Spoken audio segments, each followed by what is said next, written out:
La battaglia aerea che si disputò nei cieli di Strana il 26 dicembre 1917 in piena Prima Guerra Mondiale è annoverata come la più importante tra aerei da caccia sul fronte italiano. L'evento che restituì la fiducia ai piloti italiani e alla nazione dopo Caporetto non poteva mancare tra quelli inseriti nelle celebrazioni del centenario e per ricordarla e riviverne lo svolgimento e le emozioni, i comuni di Strana, Vedelago, Trevignano e Morgano, con il sostegno della Regione Veneto e della provincia di Treviso e la collaborazione dell'Aeronautica Militare e del 51esimo Stormo, hanno dato vita ad un progetto di valorizzazione storico-culturale che culminerà domenica 1 ottobre nella rievocazione storica con velivoli d'epoca all'interno dell'aeroporto di Strana, sede del 51esimo Stormo. Tantissime iniziative che sono iniziate qualche mese fa e che si concluderanno domenica con l'evento clou, che è quello della rievocazione sul campo della battaglia aerea.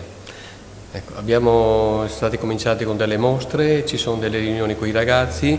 ci sono state poi delle serate teatrali, la presentazione di un libro, la rievocazione storica nella base aeroportuale sabato pomeriggio e infine la domenica pomeriggio c'è la rievocazione vera e propria con la presenza di migliaia di persone. Abbiamo registrato a questo punto, e ancora ci sono delle possibilità di aumentare, oltre 5.000 persone. Domenica l'appuntamento è a partire dalle ore 11 all'aerobase di Strana. All'interno della sede del 51esimo Stormo si potranno ammirare mostre statiche di velivoli d'epoca, modellini, una mostra fotografica sul campo di volo, una mostra storica dedicata al 51esimo Stormo, mezzi militari storici, una mostra di cimeli e documentazioni sulla figura del pilota Giannino Ancilotto e una mostra filatelica. Il programma della rievocazione vera e propria inizierà dalle 13:45 con il saluto delle autorità e la presentazione dell'iniziativa per proseguire dalle 14 alle 17 con il sorvolo e l'esibizione di aerei d'epoca.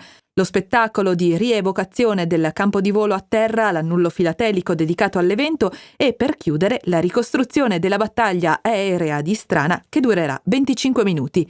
Dalle 10 alle 18, inoltre, a Distrana, in Piazzale Roma, sarà presente l'esposizione di una AMX e in Piazzale Franceschetti si potrà provare nello stand dell'Aeronautica Militare il simulatore di volo. Stiamo rievocando adesso degli eventi del 1917, quindi è un centenario della battaglia aerea di Strana, anche se lo Stormo nasce poi nel 1954. Lo strettissimo legame che c'è tra l'amministrazione comunale e